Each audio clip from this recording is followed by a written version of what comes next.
Hiya, it's Lucy again. So I'm just about to go and do a Facebook Live, and I'm definitely feeling a little sleepy. Sorry. Sleep is definitely something that I would like to work on. You know, I just find as an entrepreneur and as a mum, I just find it really difficult to kind of juggle everything, and I often will pull an all-nighter and stay up all night and work. I'm definitely somebody who, I don't have a kind of support system around me of, like, you know, grandparents or, you know, all of those things that, you know, some people are really lucky to have, where, you know, there's someone else to kind of carry the load. I don't have that. And I made a conscious decision when I didn't want to go back into TV that I wanted to be around for my son. I wanted to be there. And so I'm there as much as I can possibly be to, you know, we do lots of activities together, and he goes to lots of different classes as well as going to nursery. By being there for him, it means that sometimes my business doesn't necessarily take off in the way that I want it to, because I am spending more time with him. But I've made that conscious choice that I want to be around for him, and that's why I do this job. So there's a part of me that's like, go for it. And there's also a part of me that's like, no, just stay home with your son and have a duvet day or whatever. And so, I definitely, when I first started my business, I had massive mummy guilt and I didn't want to leave him anywhere.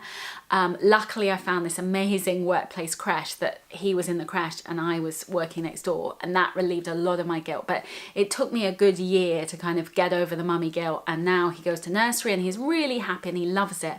But I definitely have been one of the kind of like feel guilty about doing this category. So yeah, it's hard. It's so hard to be a working mum and balance everything. And it's really hard to be a stay-at-home mum because, you know, you're always conflicted. You feel like you want to use your brain more and you would like an adult conversation, but at the same time, you really love being with your kids, and it's always that juggle. It's so hard. And, you know, I sort of feel like I have a foot in both camps, and I know what a struggle it is. But if I'm being stay-at-home mum on those days, it means that I will often work through the night. And so I saw something the other day, I think it was a mug or something, and it was like mama in the day and boss at night. And I thought, yeah, that's me. And I'm sure there are so many women out there who feel exactly the same way. So I wanted to show you a couple of things. 1 second. So I'm going to pull out all my plugs so that you can see. So I've just got my laptop here and I'm just looking at, I've been doing, I don't know if you can see that. Can you see that? So my lovely designer Carly has just done my latest, so this is for the membership site, and it's, so basically it's all about confidence, because I just feel like if you're not confident in putting yourself out there and sort of being visible and all those things, whether it's a podcast, whether it is doing video, whether it is public speaking, all of those things, if you don't have that core of confidence, it's really hard. You can know all this stuff, but you can't actually move forward and do it because you don't feel confident, you don't feel good enough, and it's that validation of yourself. And so I really firmly believe that confidence like that is the bedrock of getting all the other things in place. You know, I was doing a training session yesterday morning and working with a woman who, you know, she really knew her stuff. She was like a Facebook ads expert and she knew all this tech stuff. She could have been like a tech VA, or she called herself a business manager. And she works with lots of entrepreneurs, but actually for herself, she was so unconfident, and it was the struggle to like do a video or do the podcast or go to a networking event, all those things. And I have those same struggles and fears, so I totally get it.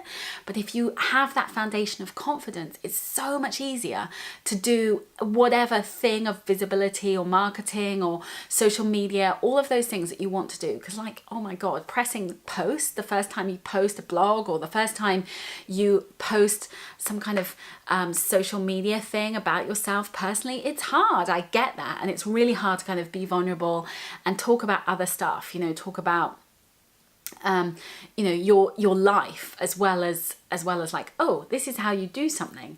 So those are challenges, but get the bedrock of confidence. And I wanted to share this tip, which I've got in here, which I think is just a brilliant tip.